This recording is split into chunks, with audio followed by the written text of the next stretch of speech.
Hi, and welcome to Two CPAs and the Mic, the podcast where we talk tax, finance, and all things related to business. Whether you're a business owner, working professional, or someone who wants to start a career in accounting, this is the podcast for you. Hosted by CCK Strategies partners Jeff Frable and Sara Mays, we dive into relevant business and tax matters with working professionals to make these topics less intimidating, relatable, and dare we say fun? Let's get down to business.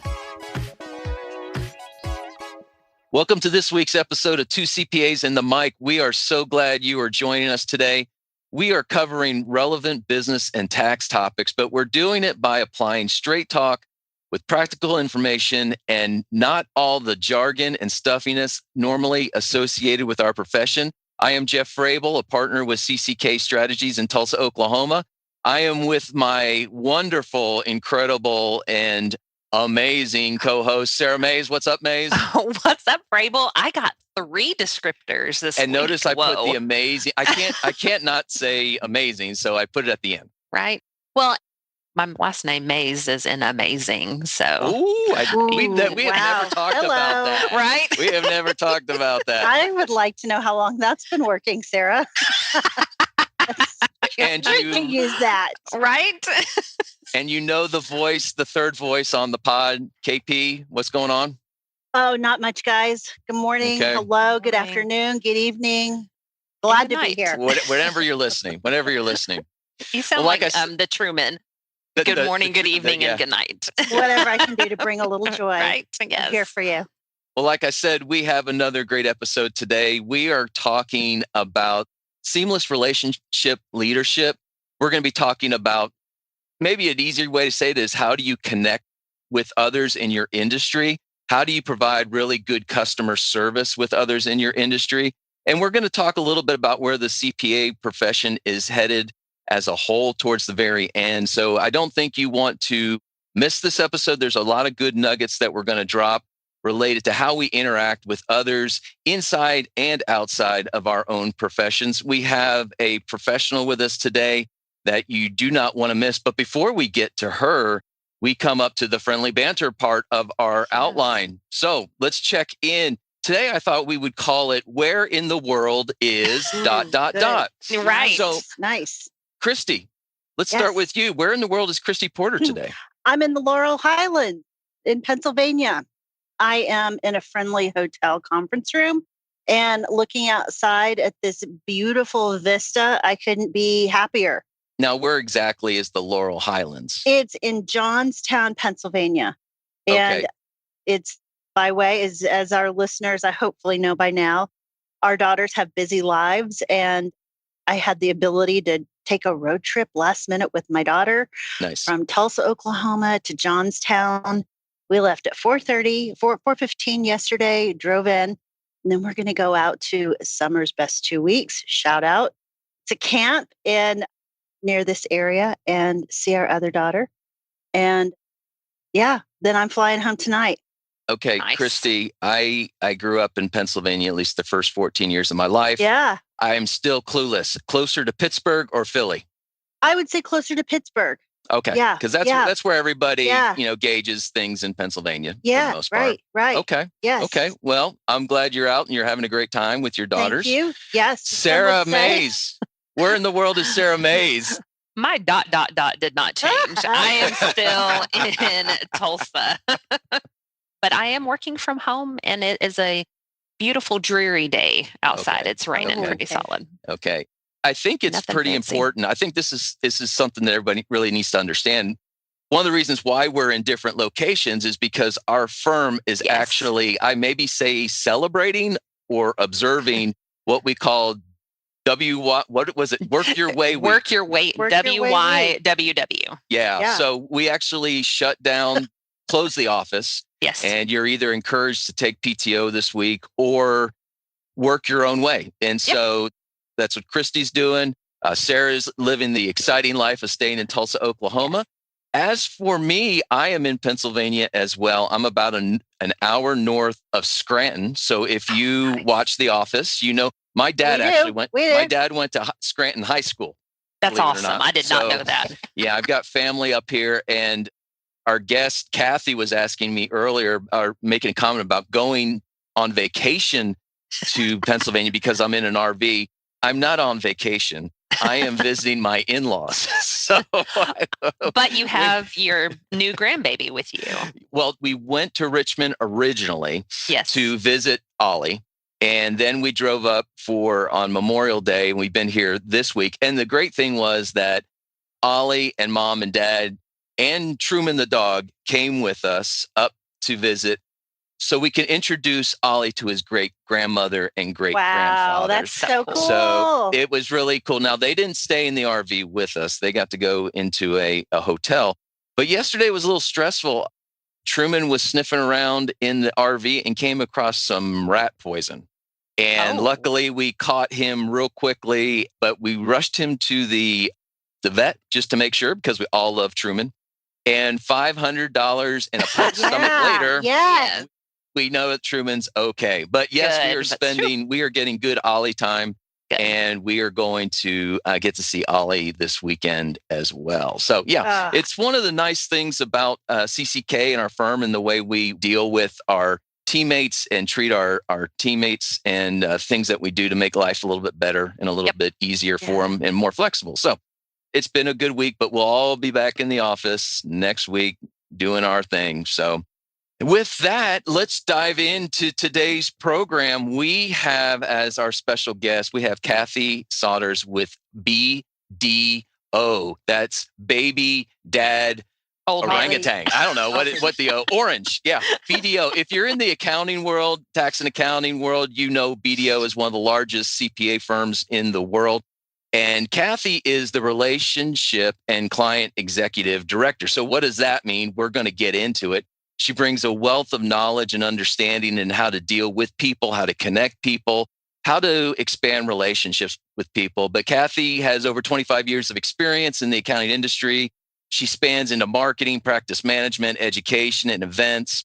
She's held leadership roles with regional firms, international accounting associations. I mean, she's done it all. She's even served on the as an executive director of the advisory board, which is a think tank of top industry consultants. I've never participated in a think tank.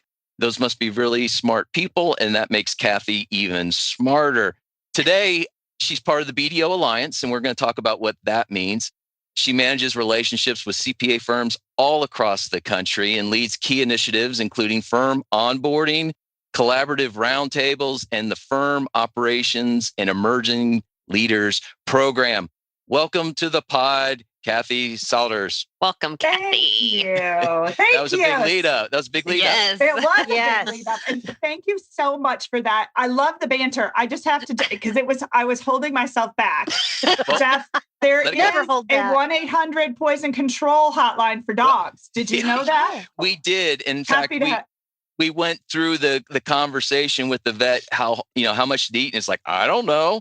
And how much does he weigh? And we knew pretty quickly that it was probably safe, or not life or death, but we wanted to be sure, because you got to know this Truman. He's a special golden doodle. So I think he has his own social. Yeah. Does he have a social media page? His own social page? He did it one time. I have no idea what it is. I think so. I was a follower. Yeah. Truman's quite the character. But Kathy, we're honored to have you today. We've been working together for several years now, just to give our listeners an idea of how we came together. So CCK is getting ready to celebrate our 29th year anniversary in October. And about 10 years, I think, into our lifespan, we joined another CPA alliance. And what these is there's several of them across the country, and they're just a way for a large, the way I would explain it is a large CPA firm to have an alliance and to partner with independently owned smaller CPA firms across the country. And they share information, they share resources, and they do CPE and all kinds of things like that. About 10 years into that other relationship, we left that alliance and we joined the BDO Alliance several years ago. And Kathy has been one of our main connectors.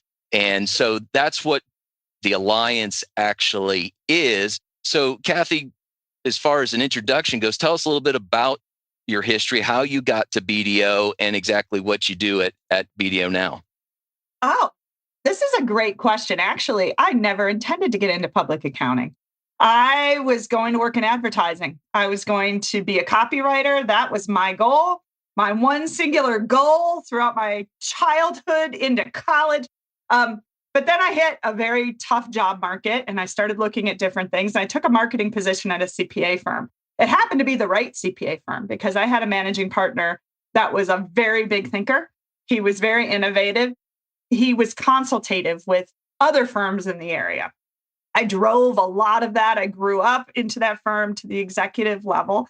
And after that, was looking to do something new. He was starting a new business, which was a think tank to the professions, pulling in some of the biggest names of consultants in this CPA firm space. And I could share them with you, but I don't want to name drop. But since you asked. And he asked me to run that business. And I started it for them and ran that business for them and did a lot. And then I got into the association space. And I wanted to answer a question, Jeff, that you kind of posed, which was, what is that? Why would you do that association? Why do you need that? And I look at you and think we would never tell your clients to operate in a vacuum, right? Mm-hmm. Never make decisions without external input. And as much external input and data as you can. This is the ultimate in external data. It is experience, it is history, it is testing, but it's also so much to leverage to help you kind of lift up in certain areas too. So it really is the best of human connection in an industry focus. So I've worked for not one, not two, not three, but 4 different CPA firm associations. I helped to create one with my managing partner when we were at our CPA firm. And then I went on to work for several others, running North America for one, dealing with program development and innovation in another. So I've done several different things. And now that I'm at the BDO Alliance, it's really different because those were all independent associations that were just kind of everybody on the same level, helping one another out of more kindness and collaboration than anything else. At BDO, we have a pillar in the middle, which is BDO. And that provides, that's the big dog up top, but they provide a lot of our foundational resources and information, which definitely helps. It's kind of like a promise, a given promise to all of our members. And then the collaboration that comes underneath that is all just bonus, not less valuable, but definitely something that we can pull and cultivate as time goes on. And that's one of my jobs. So the whole concept there is that, what's the saying, that as the water rises, the ship rises or whatever, but as we all get together and as we share and help each other, the profession as a whole rises as far as reputation, understanding, knowledge, service, and all those kind of things. Isn't that correct? Absolutely. And you know what? We haven't seen that in the same way in history as we did recently with the whole kind of rebranding of what it means to be an accountant during our recent talent crunch. Right. All of us working together to try to elevate what it means to be an accountant, how to get new young talent into this profession. That was a great example of that, Jeff, and all of us kind of coming together and rising that definition of who and what an accountant is and what you can get from it. So, Kathy, before we get more into your role and how you connect people, can you just take a minute to explain for any of our listeners that don't know or understand the concept of BDO? I mentioned they're one of the largest CPA firms in the world, but would you kind of give us the stats, if you will, or where they land, how big they are? You're going to challenge me. We are the 5th largest CPA firm in the world. That means a lot because if you know the big 4, and anybody who spends some time around the CPA world knows the big 4 firms, we are the next one under that.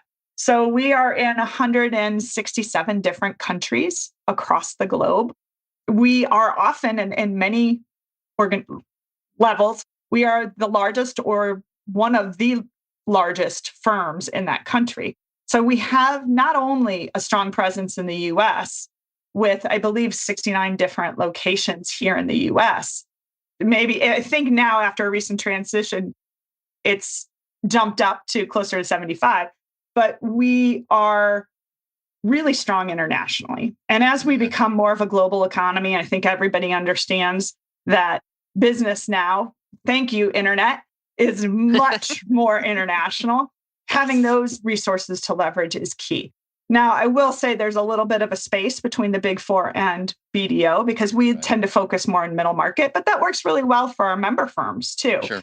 So we're working on similar clients. I mean, not everybody does public companies or Fortune, 100 work like the big four. So we're kind of dabbling a little bit beneath that and hitting on some of the same issues, targets, opportunities, work than our Alliance members are. So we can collaborate on those.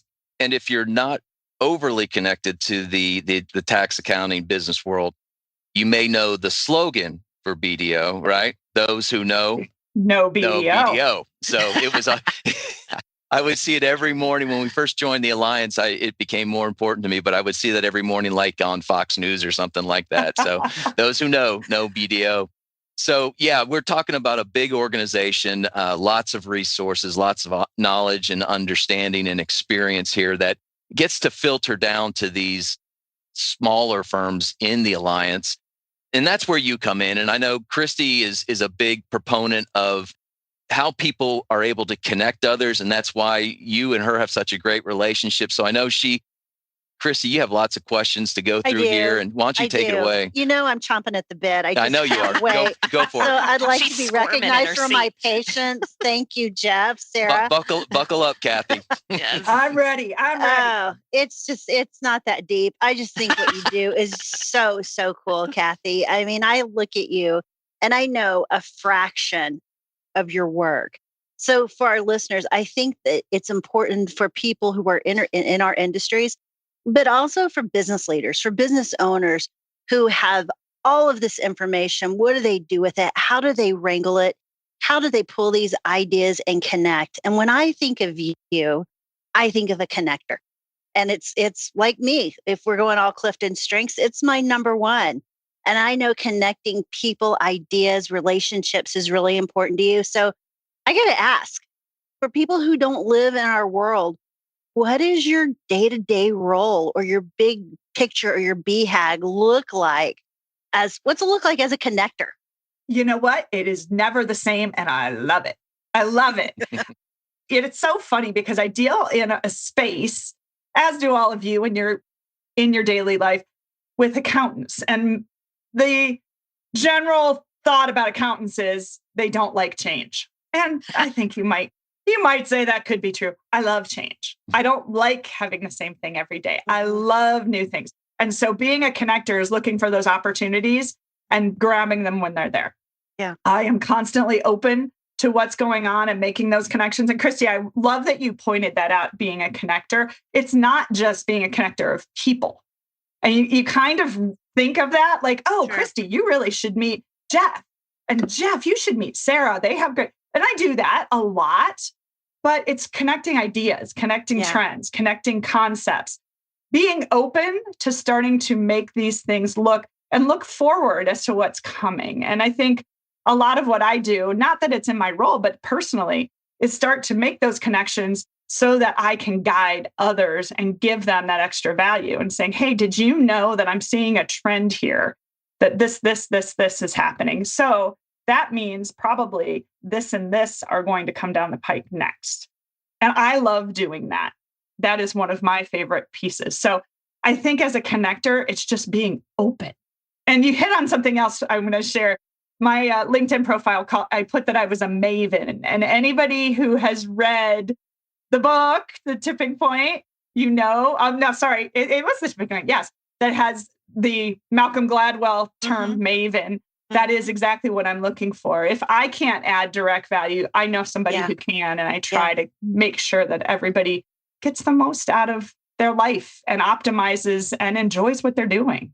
We have had so many cool people on the podcast, and we hear terms like, Jeff, help me out. Sarah, what was last week? Self-preservation. That was something that someone hit on. And we talk about how do we succeed with the scarcity mindset? And I think one of the coolest attributes about what you bring to organizations and to people is having that open mind, being really open to new ideas and how that ability to connect can influence and make a really positive impact on the businesses and the people around you. And it takes some people, we have to be really intentional about it. To you, it just seems really natural. Well, thank you. Is Christine this nice to everybody? Because I feel... No, I'm not. And they both know it. They both know it. She's the hype lady. Mm-hmm. The hype lady. So I'm going to ask, let's go a little bit more specifically within the Alliance relationship. Kathy, what should a member firm expect from an Alliance relationship leader, or just big picture from the member experience? Well, I would say we have what we call relationship directors or relationship principals that are assigned at the Alliance. And in different associations, whether it's accounting or medical or engineering, you have somebody similar to that. And their job really ultimately is to make your life better. I mean, I'm just going to say that in essence, if I look at the big picture, how can I help you solve problems? Yeah. How can I get you to resources that we have so that you don't have to recreate them or develop them on your own? How can I get you information that is going to make your business thrive or you thrive personally, both? Yeah. And those are kind of big picture goals.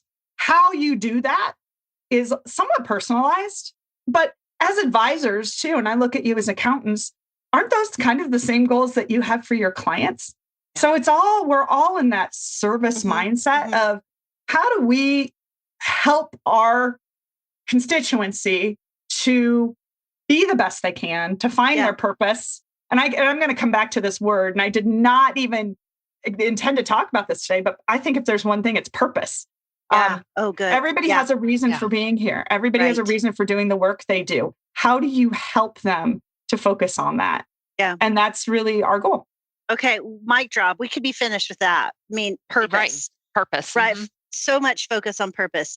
When you think about what you just described, my words and my interpretation, you have this high level view, and you're able to take it deeply and identify some of those purpose and impact. Jeff, 100%. Sarah, isn't this just part of our mission statement of having a meaningful impact on business owners, people that can do something different and special?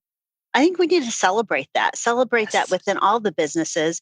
But whenever we look at that, I'm thinking everybody needs a Kathy. Not everyone can have a Kathy, but what a benefit that would bring. How much value if you could have an open mind to bring someone in with these special attributes. So I got to ask you, whenever it looks like we talk about the client experience, we're all looking to create value. Where do you spend most of your time? Are you kind of a proactive planner, or are you a reactive problem solver? I know I spent a lot of time on that question. Thank you, AI. No. And I read that with some guilt, saying I am more of a reactive person than I would like to be. And I think do you fly by the seat of your pants a little bit? I like to. That's that's the change person. That's the change. I was going to say that. I'm comfortable with that too. That's not normal in our environment. We are outliers. We're outliers. But I'm also not a rule follower. I hate to say that too. So I work with a lot, and rightfully so. I work with a lot of rule followers because that kind of defines a lot of what accountants do. They have to follow the compliance, rules. You think? Yeah. So I'm not necessarily a rule follower. And I think that's a nice added benefit and a difference for me, from our members, and from some of my other team members who have come up the CPA firm ranks. Yeah. And I can balance that out. I have resources. I have a legal team. I have a ton of technical expertise behind me to balance that out. But I have the advantage of being able to do that. But to answer your question about being reactive versus proactive, I think that there's a lot of opportunity to become proactive, and I would like to. But in essence, for people in my role, you're only able to be as proactive as the others around you will permit and tolerate. Yeah, for sure. And there's a tolerance level. And as trust builds, that tolerance level rises, but it's constantly changing and rising. And things are changing and rising. We've got different issues that we have to address. So I think that I would love to work up here all the time, but I can't always do that. And, some of that interpersonal micro thought and micro connection and things that I do, they bring the highest value to people. So I think that it's both, honestly. When you talk about that, so much of it is timing. Yep. And I think we spend a lot of time overanalyzing. Why can't I do this? Why can't I dive in? And sometimes against that wall. Right. But I'm a golfer, and sometimes you just have to admit that I could sit and overanalyze it, and my golf swing may not be perfect right here in this place. And sometimes it's just chalk it up to timing and move on and do the best you can and meet your team where they are. And maybe later is when the time comes where you get that high level view and you can dive deep or whatever it is. But I find that sometimes it's just timing. It's timing. And it's the same with your clients too. I'm just going to say, as CPAs, your clients may not be ready for that. Yeah. Your clients may not be ready for you to jump in and say, hey, let's talk about your staffing structure and where you're going and your succession. Yeah. Maybe they're just ready for you to talk about what last month's revenues were and how you're allocating and what your tax plan is going to be for 2027. Like, they might not be ready for that. You have to adjust that slowly and build that trust to do it. But everybody's going to be at a different level. So Kathy, I had a question before we start getting into how you manage your relationships. You were talking about how you may fly by the seat of your pants a little bit and how you may think about things differently than the rule followers that you work with. How often do you get like really strange looks from those around the table when you come up with one of your ideas or thoughts? A lot. At first, it used to be more. And I've learned to kind of govern a little bit, because what you don't want to incite is that immediate roadblock, that immediate wall going up, right? As soon as that wall goes up, it's like, oh, no, now I got to either scale it or get back. So it is also easing people into that. Like, how do we find middle ground? And there's a little bit of a negotiation strategy. And what if and how? Give me your input. Like, you have to, there's some people skills in making these things work. But I do believe in authenticity, Jeff. And as I get older, have embraced that more and more. Clearly you have too. And I love the fact at this podcast that you're honest and you're saying, hey, I'm working from home today. I'm working from my camper. This is what happened with my dog. And I also believe people want to do business with and surround themselves with people who are authentic. They don't just want a robot. And especially in this age of AI, they really don't want a robot. Yeah. They're kind of sick of robots. So I think that's how we can also differentiate ourselves in the service business, is be real, be honest. And I love that you're bringing that here. So I appreciate you saying that, Kathy, because as you say that, I think back to when I started in the industry 30 plus years ago, and the partners, while they were great professionals and individuals and leaders, you would never have people walk into my office and have a conversation about whatever. I used to joke about when Sarah was not a partner, she'd come in and go, what up, Frable? And it's just, I was like, there would be times I'd be like, I would never refer to the partner back at the old firm as X last name. Mm-hmm. And I always thought that was an amazing part of our firm and who we are. And so I agree with you. I always, and I think all of our leadership in our firm tries to be humans. They try to be people. When they everybody has problems and everybody has their own stuff. And obviously you don't want to bring everybody into all that stuff, but we're human and we all just try to get along and be the best form of ourselves, showing up every day that we can be. So I like that the profession is actually going that way even more and more. So, and I think we're going to need to, right? Yeah. And I think all service businesses are going to need to, as we look at the disruption of AI and we hear all the foreboding predictions that are coming up about AI. And I'm sure all of you have read and heard those thoughts. The differentiator is you as a human, not you as a suit, you as Jeff, I like talking to Jeff. And Jeff genuinely seems to enjoy his job and what he does and get some purpose, going back to that, out of it, right? Yeah. And I believe he's doing his best because it fulfills him. And him doing his best, fulfilling his goals also helps me and benefits me. People don't put all of that thought into that, but they sense it and they feel it. And that resonates with clients, with people, with employees, with coworkers. So I think that is a huge part that we have opened up in our corporate environments to allow people to actually enjoy themselves. Right. Because they have a lot of different options. Right. Well, Kathy, let's get a little bit more into the nuts and bolts of how you do what you do, because I'm sure every day that you show up at the office or log in, you've got 100 different things, 100 different to-dos like most business professionals do. So how do you keep your priorities straight when you've got 10 to 20 firms that have 10 to 20 quote unquote urgent needs? That is really a great question. Because it's difficult. Trust is the name of the game. And everybody only sees what their little slice of your time or their interpretation of you is. And so it's very easy for them to lose trust in you if you don't do that one thing when they want it done. They have no concept about the other things. So communication is huge. Let me get back to you at this time. This is what I have on my plate. I'm out of the office. Those kinds of things are really big. And I think we all struggle with that, by the way, in this 24-hour work cycle that we have with phones and you can't see my phone, but my phone and everything else, like family, life, campers, golf, dogs, and feeling like balancing, I've got to get back to this person now, and I've got to do this now. Prioritization is really interesting. And I think leveraging your team is a big thing. Being able to leverage other people and give them opportunities to help too. So those are two of the things that I'm really actively working on, is not having it have to be me. So bringing in other and giving them development opportunities to learn and grow, and trying to make sure that I communicate clearly if I can't get back to something.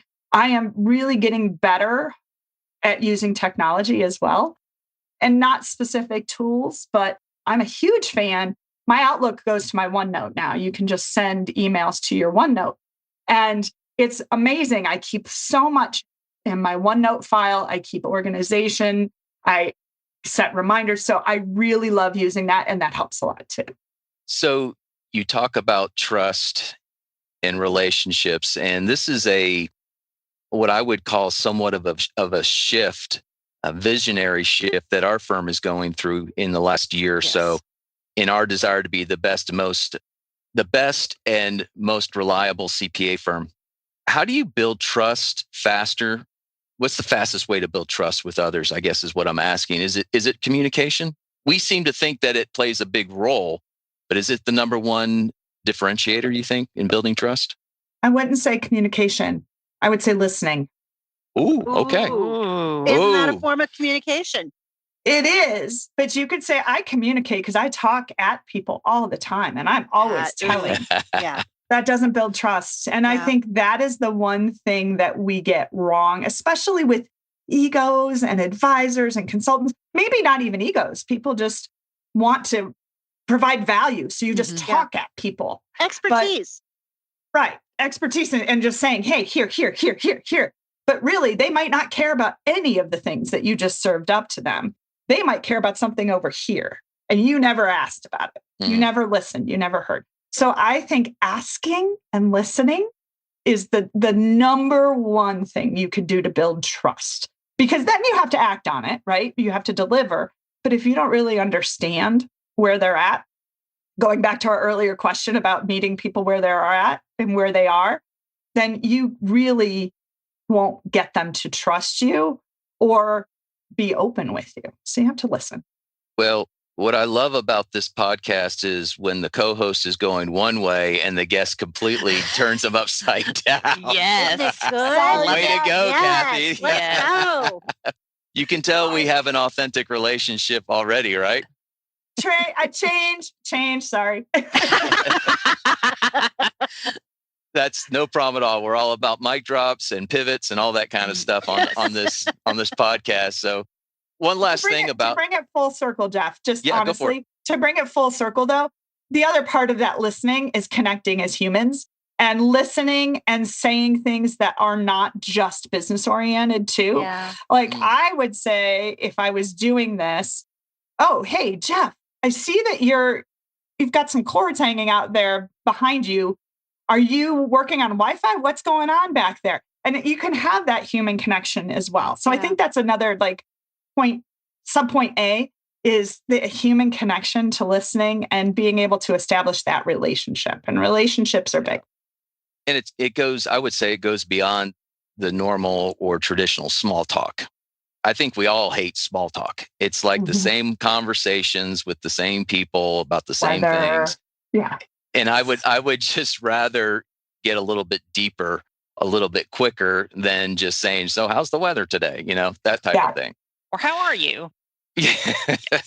You also have to be careful in what you bring up, though, because you have to be ready to find things that are not common. For example, if I were to say I grew up in Ohio and I'm an Ohio State fan, that might not go very well with Jeff, who grew up in Pennsylvania, right? Or Sarah, someone in the state up north. You have to be careful of that in Oklahoma, very much so. When you're either OU or OSU, and those can be fighting words. So exactly, and that's what I was just going to say. So, and you have to be ready also if there is conflict there to be able to handle it and to be able to rise above it and be like, that's a simple kind of silly thing. But I've had people get very angry at me, especially from Michigan, to be honest with you. When they find out that I'm an Ohio State fan, they kind of put an X through my contact. It probably isn't a good reaction to go, really? You're that concerned about it? No. Yeah, you can't. You have to just laugh it off and then say something nice about Michigan. Well, let's talk just a little bit about that component, because you deal with many people across the country. So how do you create the consistency in the experiences that they have with the Alliance and still, what you could say, personalize the relationship? Yeah, that's a really interesting thing, because the way we are situated is we are very regional in our approach. And you will know this, but a lot of organizations are, in that you have somebody, even say service lines for an accounting firm or for a service business. You might have somebody who's over tax and your client works with the tax professional, but you're an audit, or a CAS, leader. So your client is working with these other leaders. And the same way with us, we have regional representation and they have personalities and approaches. So it's difficult to make that consistent across the board. But what I have done, and again, this is an evolution, is try to find those consistent processes and friction points across in our organization and things that we hear from others so that you can sand them down and you can make it smooth for everybody. And you can rest assured that if one person is having this issue and another person is having this issue in one space, it's probably echoed throughout the country. You just haven't heard it yet. So there's an operational component to this too. And saying, hey, where internally do we have things that are like pins in somebody's side? Maybe it's getting bills. Maybe it's how things are delivered. Maybe it's just timing on something. You have to try to dig into it. And you have to be willing to listen to a lot of complaints and solicit complaints in some ways so that you can find that. That's the not so fun part of the job. But I'm sure you handle it well and handle it with grace. And sometimes, most of the time, even a smile, right? I try. I try not to let it get to me like my fault, because at first you own it. Yeah. And that's hard. And you have to own making it better. And that's the part that is really that transition. And what's interesting, the difference between what we as CPAs do and what you do in your role is the gut checks, the anxiety, the issues that we face with our clients. Your clients are basically the CPA firms. So you have the same experience as we do. It's just with a different sect of people. Absolutely. We do. Trust me, we know when your busy seasons jump up and different deadlines. We know when we can expect calls, when we can't expect calls. It's harder when you have a very diverse group of clients per se, and they're all in different industries and different things going on, right? And you have a lot more to manage. And I think most service industries are like that. It's actually really wonderful for us on the CPA firm side because we have consistency and we know what to expect. Right. Let's go a little bit deeper into not necessarily the alliance itself, but the concept of working together. When you are working with firms, and a lot of times firms join the alliance when they're in a growth mode, what's the most common resource gap that you see? Where does the concept of building an alliance with others come into play most and become most, what's the biggest gap that it fills from a resource gap perspective? That's a great question. Like most common issue across the board with growth is lack of strategy and lack of communication of strategy. And I will say, you might have a thought, and maybe the three of you have a thought about what you should do. You don't share it with other people, and you don't share it all the way down. So you are alone are carrying that strategy when everybody else is kind of fighting against it, doing their own thing. And I think focus, first, if you're a growing firm, focus, communication, and transparency are those three things that you need to have for sure. And I'll just throw out, I've seen a consistent success factor in firms and businesses and companies that use EOS. Have you ever heard of Entrepreneurial Operating System? If you read the book Traction, there are several companies across the country that use that. I don't get anything from them. They're not a part of it. And we don't use it on our team. But I have seen consistency in the concept that you all agree upon big rocks and big goals and strategies, and everything you do from there on down through the entire firm focuses on that. It's a communication structure, but it's also really a great way to get things done. And I think firms, whether you use that framework or not, can really learn from that from a growth perspective. So when they become part of an alliance and they have access to resources and information, knowledge, and all these kind of things, whether it's leadership, professional skills, training opportunities, and they come into an alliance, and I'm guessing it's almost like a big candy store. It's a big toy store. It's everything on the shelf looks like, I want that and I want to do that. How do you recommend that firms get involved? Where should they go first? What are the things they should look at obtaining first? I know everybody's different, but generally speaking, where should firms focus? Well, and if they're growth oriented, like you said before, right? Like growth is our number one strategy. First things first, look at BDO. Look at what BDO can do, where your gaps are, and how BDO can fill that. So start making those connections, build relationships, get to know, do informational interviews, really start with the big things that you can gain from this. That's number one, right? If we don't do transfer pricing, I need to learn who does transfer pricing, what that looks like, what kind of clients, because when I need to have transfer pricing work done, I'll give you that example. I know who to pull in, who to leverage, who to ask questions from. And if I'm trying to build a practice, for example, in a certain industry, I have somebody else or a couple other people who specialize in that industry. I can learn from them. I could leverage their contacts. I could leverage their resources. We could share referrals back and forth. That's a huge opportunity, but it takes work. And I think one of the things that's difficult for firms and anybody in an association is dedicating the time to do that. And because it's not in front of you every day, but you need to make it part of the strategy and you need to make it part of people's goals. So I think weaving this and this investment into the overall strategy at a macro level and a micro level is what produces those results. And we are here to help do that. But we need people to come to us and say, I'm looking to grow my real estate practice. And here's what I do. Here's what I want to get to. How can you help me? Where can we go with that? And advice and technical depth is another opportunity. We know this in our alliance, again, in any association. You can find other people, and BDO is fantastic at this, who are really geeky in a lot of specific areas, like areas that you really don't want to get into. Yes. And that's okay. But you can leverage their knowledge and you can leverage them as a part of your engagement and as part of what you're doing so that you can go after bigger work. You can focus on those relationships. You don't have to like go, oh, it's 10 o'clock at night. I got to research this because I really don't know what's going on. I got another 4 hours of research. You have these people to help you do that so that you can focus on what matters most to your clients, what matters most for the opportunities at hand. So I think this is really a huge leverage point that firms don't take to the next level. They think of it as putting out existing fires instead of building new opportunities. Right.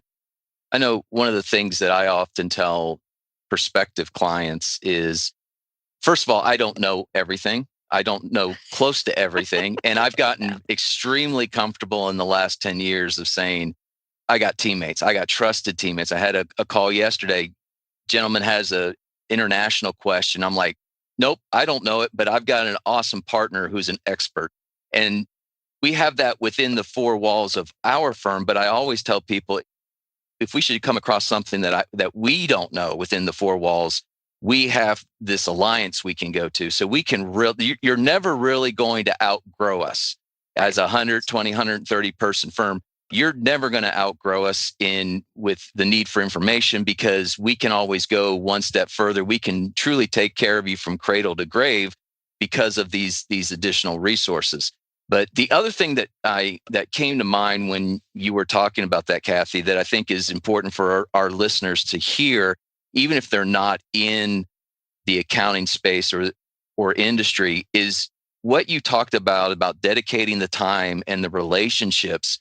That goes for any organization that you are a 100%. Part of, whether it's the Chamber of Commerce or networking groups or any type of those relationship building organizations. I'm a chair of a local Chamber of Commerce, and you get people all the time that want to join and they think, well, I'm going to join, I'm going to get all these referrals.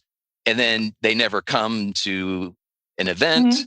And 6 months down the road, they're saying, well, we're not going to renew because we're not getting our worth out of this ROI. And it's like, well, what have you done? How much time have you put in? And so your comment about dedicating the time is extremely important in any organization that we're involved with the desire to build those relationships. There's also, I couldn't agree more with that, Jeff. And also there's the component of that growth mindset in that, hey, if I meet this person, I might not automatically think that I'm going to do business with Sara, but I think somewhere down the line that there might be something. We all meet people who you meet and who look at you through these eyes of, what can you do for me? You can't do anything for me. I haven't learned that in the first 5 minutes. Well, sorry, let me see. Oh, there's somebody else over there. I've got to go. And you can't have that attitude either. Right. You have to have an open mind and be willing to help and communicate with other people. Does that take time? Yes. You're not going to get immediate results, but that's also how you build your brand.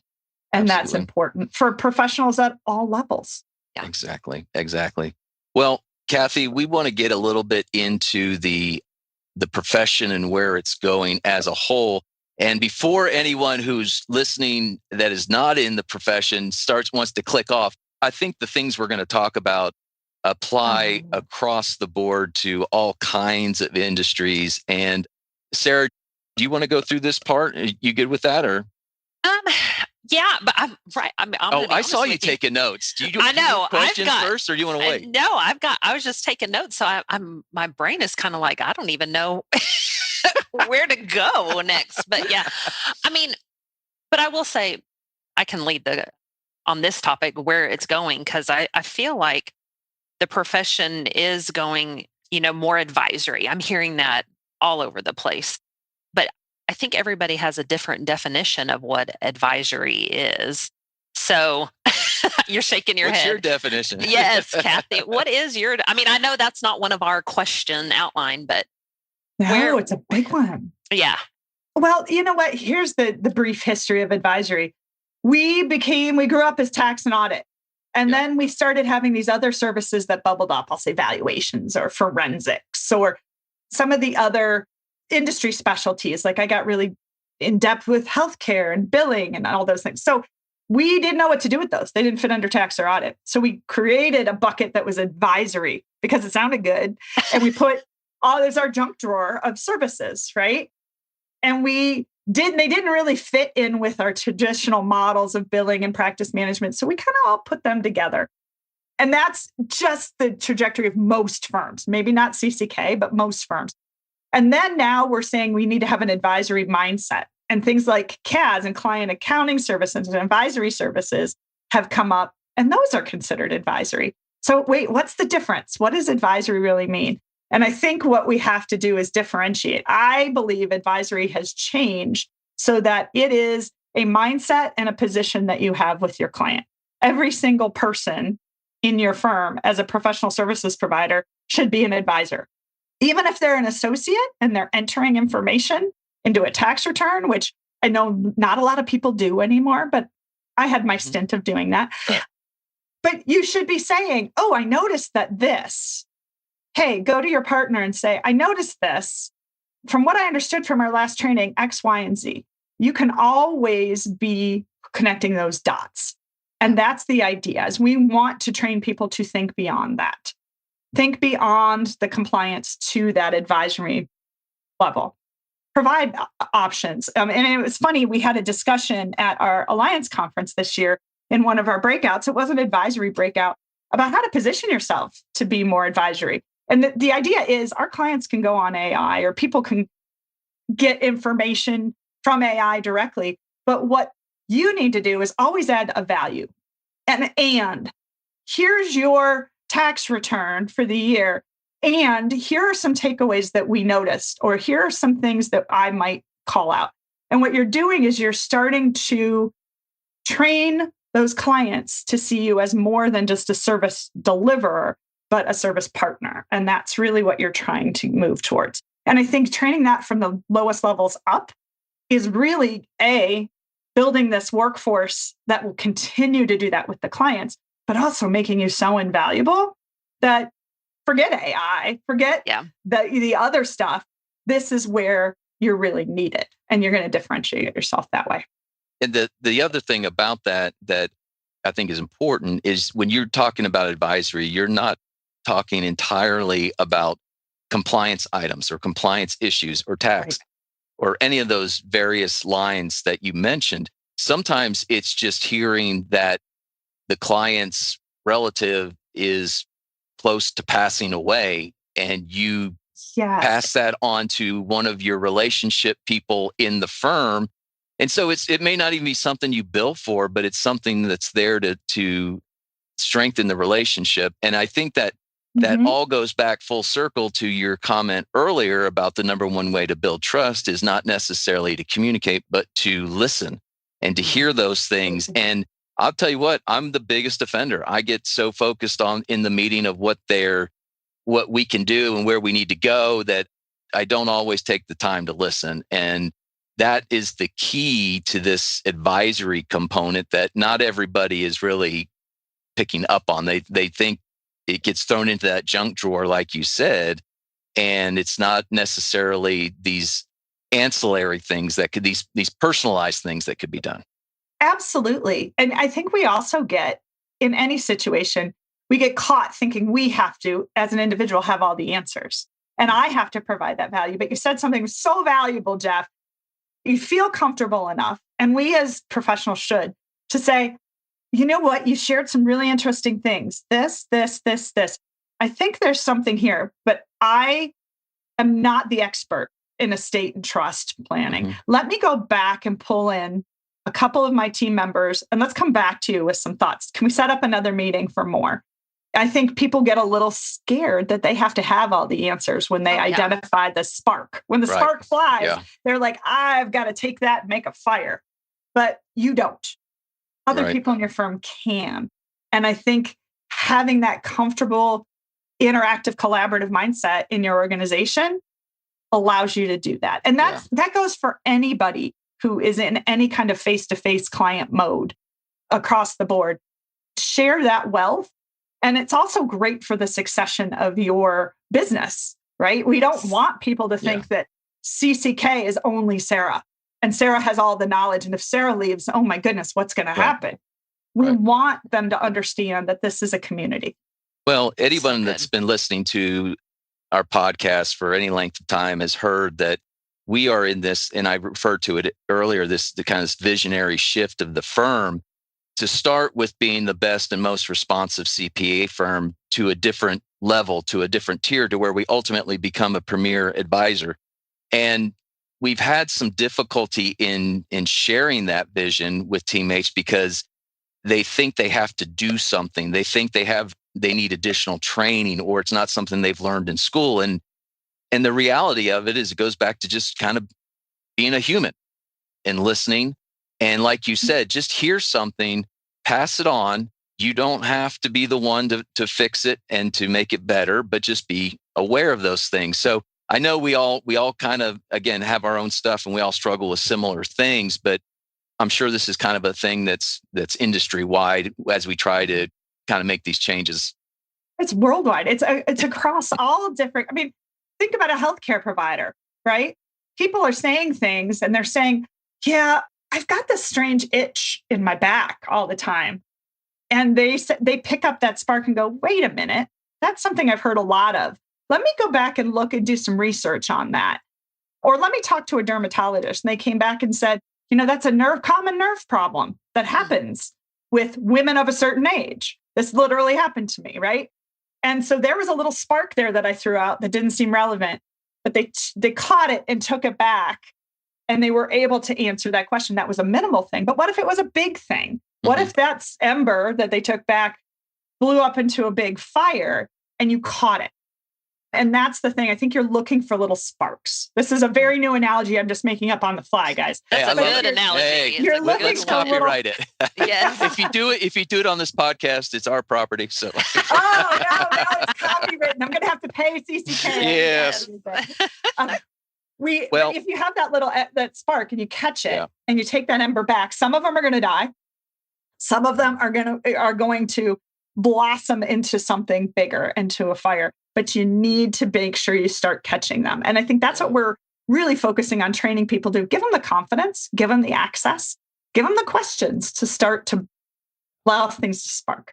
I can't wait for next year's BDO conference when that shows up on one of your slides or something like that as an illustration. So you're going to come with your handout. Yeah. Well, you know, Kat, I'm going to put in the plug right now, Sara. Kathy, one of our goals is to do a live podcast at a BDO conference. So let's do it. Let's do it next year. Let's do it next year. One of the things we talked about was having a podcast table. So you're going to be the first one. Okay. All right. Well, let's talk about another item that is big in the industry, not only ours, but everybody. It's the dreaded two words, AI. And I don't want to go into a whole lot of questions about this, but give us just kind of your overall view of what is going on in the industry with this. What are people facing and what they need to do about it? Or think about. I mean, and it's, again, this is worldwide. So we just came back from the conference that you referenced, Jeff, and it was AI. If you were in a session that did not use those two letters, I don't know where you were. Probably you're under a rock. You were in the bathroom. Yes. But the funny thing is, when I came back, and I want to share this, I was flooded with the next level of this, and you might have seen some of this too, is pushback against AI. So there's a younger generational pushback. Some people who were booing at graduation speakers when the keynotes said, when they mentioned AI, the entire graduating class booed. So you'll see that there's resistance now too. So how is this going to play out? But in my daily life and seeing in professional services in general, the discussion is, how do we use this so that we remain competitive? And I understand that that is an absolute need for any business, is to be able to compete with those that are, however you do it, right? And maximization is one thing. That's great. Being competitive and keeping up is also another. So I would say the first thing that firms are doing is they're putting not just the cart before the horse, they're putting the trailer behind the cart before the horse. And they're going in, and it's just first to market. They saw these bright, shiny new tools, these individual service opportunities, and I can name them, but I won't. But things that came to market first and said, oh, that's AI. I want to pull that. I want to buy that. And they put that in, and they put this in. And they put that in. And then they realized that they didn't have any kind of governance. They'd have no rules or backdrop or training for people about how to use it, why to use it, where to use it, how to deploy it. And now they're thinking, if we're going to take this forward, we've got to look at this differently. And so there's hopefully, and I think firms are starting to figure out, we need to go back and look at a strategy about this. It's just changing so quickly. We are not known in this profession for moving fast on anything. I had a former association lead who would say, it's not just slow, it's glacial. Glacial pace. That sounds so great, but it really is. And in the speed of today, it does sound great, right? Yeah, yes. Right. But we're not used to this. And so I think what we are starting at a leadership level to do is to employ the people who are watching this, who are up to date with what's coming down the pike, what's happening, what the opportunities are, and looking at how we can identify the areas that need to be enhanced, I'll call it that, first, and training people appropriately on why, where, and how. And I think in tandem with that is training people on exactly what we just talked about earlier, how to deliver, how to have relationships, how to have conversations, because we also have to communicate to our teams that, yes, we're training you on AI, but AI is not going to take away your job.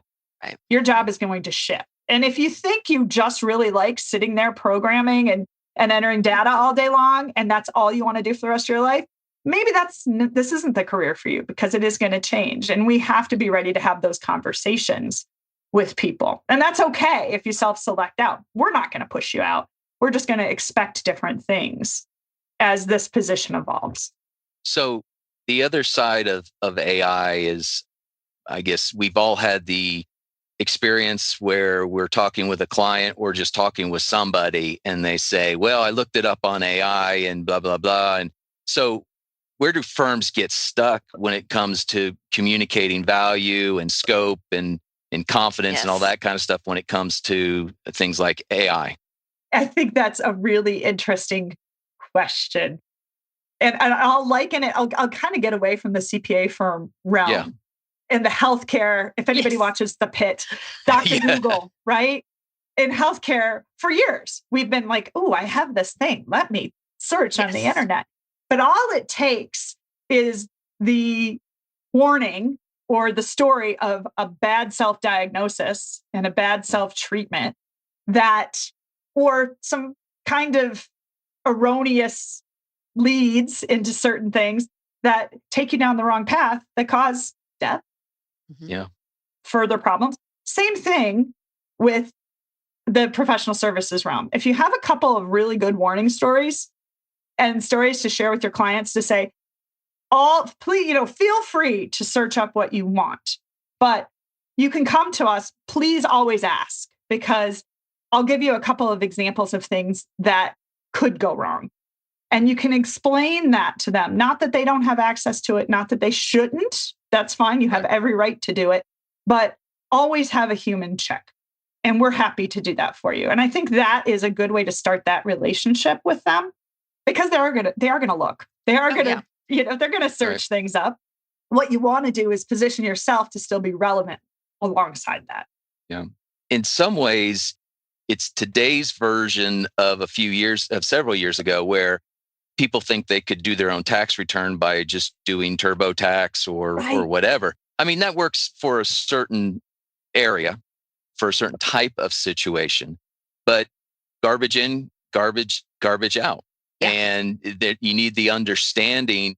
Like I said, we've all had situations and experiences with clients that maybe what they're doing is they're coming to the table maybe a little bit more educated, and that's wonderful. That means we can have that's an extremely good thing. We can have a more collaborative discussion.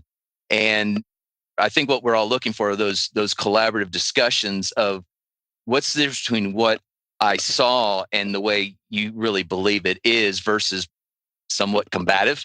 You're going to bill me X number of dollars to, and it's like, no, you just need to understand this better and how it applies. We've all had situations for decades where clients show up and go, well, I set up an LLC. The attorney said to set up an LLC. And we go, why? How do you use it? And they're like, I don't know. They just said to set up an LLC. And it's like, okay, well, let me walk you through the process. So it's the same. It's the same thing. It's just changing.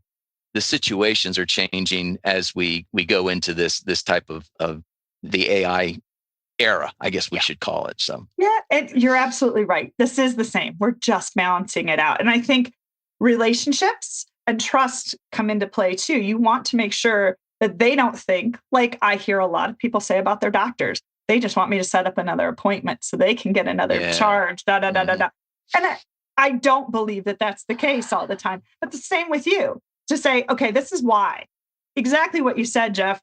This is why I want to have that time with you, because now we can elevate these discussions. We can get a better ROI for you on this or that, or we can make sure that you're being protected here. We can elevate this. And here are some warnings as to why you want to do this. A little bit of shock value is not a bad thing. All right, next topic. This, again, it goes beyond our industry into all kinds of industry, but ownership shifts and next generational leadership. I guess let's just sum it all up with one question about what we'll call next gen leaders. What do they want that previous generations didn't really prioritize? The first thing they want is technology. They want technology only because they've been brought up with it. It is part of my son who is now 20 years old, had an iPad in kindergarten, and they used their iPad for everything. They did not have paper. Now think about that entering the workforce, right? They have always had technology. It is part of how they think. It's part of how they evolve. It's part of how they problem solve. Not having that says a lot to them. And it says a lot about the investment. Now, a retiring partner or somebody who's getting towards the end says, why do I want to invest in that? Yeah. Like, I don't need to, I want to keep this because I want to get the value in the firm rather than invest and spend money. But the honest truth is, if you don't look at technology and drive that forward, your future investment and your retirement payout are going to rely on that because you're not going to be competitive. But you need those people. You need to keep bright people who are smart and tech forward, engaged, and innovating in your firm. And I think that's the number one thing that I heard here. The second thing I think is transparency. I can't tell you how many wonderful firms, I will see emerging leaders come up, and I lead our emerging leaders roundtable. So I hear a lot of different stories from different places. And they'll say, I have no idea what partnership looks like. I have no idea what's involved. I have no idea what a partner is supposed to do. What are the requirements? And that sounds familiar, way, Sarah? I'm a senior manager. Yes. Yeah, Jeff, we'll tell you later. But there's such a lack of transparency with the team. And I think the number one thing that we should do is we should be training everybody in the firm about the economics of how a CPA firm or a law firm or whatever kind of business you have, what are the economics and how does this all make money? Because we all need to be contributing to that at our level at any place and time in the organization. If we don't understand that, then we are not doing our part. And I think communication, transparency, strategy, goals, all of that, all the way down, that is what they want. We have been struggling with that, Kathy, for the last few years. We do a pretty decent job of throwing out kind of the metrics that need to be hit. And so for our up and coming leaders, it becomes, well, if I hit this metric, then I become partner. And we haven't been best at communicating the big picture. It's not just the metrics, it's how people in the firm look at you. And we always go back to when they announce that X is partner, is most everybody going to go, what? Why? Or are they going to go, yeah, finally. And not only that, but it's you mentioned it's the economics of the firm. We need this to make economic sense for the firm as a whole. And we are really striving to put those things out there in a better manner, to be more transparent about those things. Because, I mean, when I was up and coming, I just was like, I just want to be partner. I don't care. And I'll just do my job. But there's, especially with the younger generations, there's more of a sense of being, more of a sense of community, more of a sense of purpose and all this kind of stuff. And all this becomes extremely important. So I guess that's what you're saying and what you're seeing.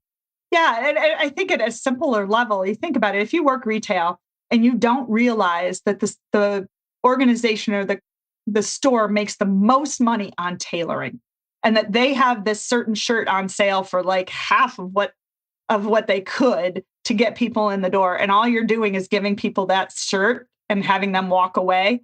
And you think you're doing an awesome job because they're buying tons. Those shirts are flying off the shelves, but nobody's getting anything tailored. And that's where you make your money. Simply, right? You're failing. Yeah. You're failing the organization. But they have no idea because you measure transactions, for example. Right. So they think their metrics are up here. They're killing it. I deserve to be a partner. In fact, I should be an owner of this store. So that is what we're essentially creating when we don't communicate that. Additionally, you also want everybody to know what your goals are and why. And having that shared understanding and shared vernacular is super helpful. Yeah. What we measure is what we get. That's what we're going to get. And you can't measure things like relationships, so that firms struggle with that. Yes. Yeah. Well, I'm telling you now, if someone stopped listening early on because they thought this was just going to be about the CPA industry, they're clearly mistaken. And there's so much good stuff. We've talked about AI. We talked about next gen leadership. Last area I want to touch on, and again, this is not just an accounting industry item, and it's another sometimes dreaded 2 letters. Not AI, but PE, private equity. So let's talk about that, just what's going on in our industry, what's real, what's the hype, what improves a firm, where's there friction? Talk a little bit about that. Wow, there's so many questions in that. I know, and do it in 5 minutes. So I'll just share, like, we are late to the PE party. Most of your listeners and clients have been impacted by this, a lot of them already, and in positive ways and negative ways and unique ways. And I can speak very clearly to what's happened in the CPA space, because I think it's probably a similar trajectory. But what's happened is we have had less and less people coming into our profession. There's less succession. There's a whole lot more to think about. The game, when retirees at this point, or managing partners or leaders, the game when they started in this profession and the game that they're playing now, it's like the difference between hopscotch and Monopoly. It's 2 different things. Yes. And so there's a lot of people are saying, whew, I just can't do it all. And I need some help so that I can focus on my jumping versus on my real estate strategy, or I can, vice versa. I can do just one. So the idea is PE comes in and with funding and with support, they will provide resources. They will buy your firm or a portion of your firm and provide the resources to help. That's a great opportunity in some firms.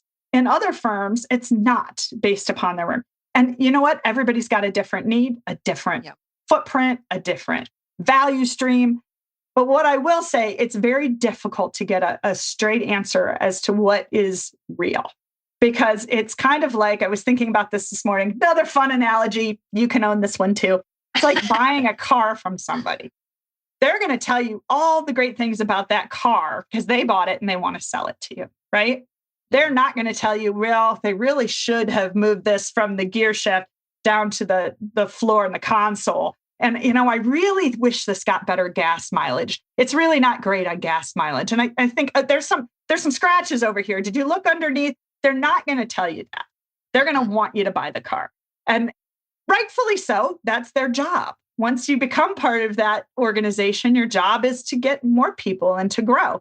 So I understand that, but I think it's difficult to get a real feel for the experience. And the experience is going to be great initially, because that's the idea, right? Yeah. But at some point in the trajectory of any sale, of any acquisition, it doesn't matter if it's private equity or what you're doing, it's going to start to hurt a little bit, and maybe a little bit more and a little bit more. And that's going to be primarily because they're trying to turn a profit on what you didn't have. So status quo is not going to be sustainable. You're going to have to turn. And so the question is it good change? Is it change that's tolerable? Is it change that everybody is on board with? Is it managed properly? Is it done well? Can you retain people and their interest and their drive? And every organization, every PE organization has a different approach to that. So doing your homework is important, but there's also a lot of gut in that too. And I think trusting the people that you work with, trusting in your own journey and that you can do this, and trusting in the people, if you decide to stay independent, that are coming up behind you is very important too. Right. Investing in them again and saying, hey, you know what? We don't need to go with this. I think you guys can do this. Let me help you in my last 5 years before retirement. Prepare for this. Let me stay on after I retire and support you in some ways so that we can make a go of this and continue our legacy and our culture. Well, I think we'll wrap up with that question and with that answer, Kathy. So much good stuff in there. A lot of content, a lot of things that we covered. You truly are an expert, and we really appreciate your insight. Not only the working relationship, but the information you're passing along on this episode. Thank you so very much. But before we go, we do have a special final segment called Would You Rather? I think, right? Yes. All right. Do this too or not? What's that? I don't want to. Do I get to do this too? Yes, it is for you. And before we start this, we never did the where in the world are you today? Because good question. Where are you today? You know what? It's a great question because within the past few months, I have been working in Portugal, working in the Carolinas, working in Ohio, working in Florida. I've been all over the place. But right now I am in my home office in Connecticut, and I have worked remotely. I love this week of, do it your way. Work your way. I work your way. I have worked remotely since 2003. Oh, wow. So way before it was cool. You're the OG. I am. Yes. And COVID, I had a lot of tell me about it, people. I've done it. But I'm in Connecticut. This is where I live. And I work with a lot of the firms here in New England. I have direct relationship reports for our firms in New England. So I think I'm stealing myself for this Would You Rather, because I'm really bad at this one. Well, no, Sarah's an expert. It'll be good. Yes. Yeah. No, it'll be good. All right. So these are kind of funny. Okay. So this is going to be a light. Yes. It's a light segment. All right, Kathy, would you rather have to use dial-up internet forever or only communicate by fax machine? Only communicate by fax machine. Period. I have zero patience. I have a mug that I don't have with me today that says I've had my patience tested and it's negative. I'm so impatient. I could not wait for dial-up. It would drive me nuts. Nice. Okay, sorry, that's an easy one. That's all right. All right. Would you rather network at only karaoke bars or only escape rooms? Escape rooms. Yes. That's obvious. Well, first of all, captive audience. Right. They can't get away from you, Jeff. That's great. There you go. And I love escape rooms. Nice. Okay. I can't sing for anything, but I love a good escape room. I love solving puzzles. So, you really get to know the pressure side of people in an escape room too. So, I was going to say, I'm not sure there's anything that causes me more anxiety than the concept of an escape room. I love it. Really, it is talk about working together and testing out how people can leverage one another and work collaboratively, because you can't do it on your own. You can't just have one person. So it's a really great test of how the team works together. Mm-hmm. I'm fascinated by them for a lot of reasons. Nice. All right. Would you rather always walk with squeaky shoes or walk with wet socks? Squeaky shoes. These are easy. Yes. And wet socks. Right. I know. All right. Would you rather do TikTok dances every day or explain AI to your parents? Oh, that's good. Well, I just came from a week with my parents and I was trying to explain a lot of things TikTok very real for you. Is definitely preferable. Yeah, Okay. yeah. See, yes, I know. I know. I feel you. I'd be doing TikTok dances too. I actually had it real quickly. I had a conversation with my father-in-law this week, and part of that was him saying, "I don't trust computers." See? Did he say it when you were on the phone? Your right. Yes. He's got a track phone. Oh. I love it. That's great. Last one. Would you rather lose your luggage with every flight or sit next to a loud talker? Sit next to a loud talker, I think. Can't lose my luggage on every flight. I travel a lot. Yeah. And that would not work well for me. I feel like I could tone out some people pretty well, or I can turn up my AirPods. Put those earpods in. Yep. Yeah. So yes, and I've had a lot of loud talkers too. But these are great questions. Well done. Thank you. Well done. All right, Jeff, I got it. I'm done. So you're can done. Wrap it up. Yes. I'll wrap it up. Kathy, thank you so much. We've had so many great conversations and great nuggets of truth here in this episode. Not only that, but we've been able to copyright some information, and and not to mention that we're going to broadcast from next year's BDO conference, and that this is I'm saying this is the best industry podcast you have been on yet. Yeah, thank you. I'm just setting you up for everything here. Everything we've dreamed of, we're just getting confirmation. It is. This was such a fun experience. You guys are great at this. Thank you. We very much appreciate you coming. For our listeners, we appreciate you listening. And if you have a comment or want to share something with us or tell us how amazing we are or how bad we are, please email us at podcast@cckcpa.com. That's podcast@cckcpa.com. If you've got an idea for an upcoming episode or have someone that you think would be great to be on this, we're open to all kinds of things. Like us, share us with a friend. We'd love to grow our audience. We just want to share good information and not be stuffy CPAs is really our tagline. So special thanks as always to CCK Strategies for allowing us this platform to do this. We very much appreciate it. KP, she had to jump off early. She's got family things she's doing, like she said. So we appreciate her keeping us on the straight and narrow, as we always say.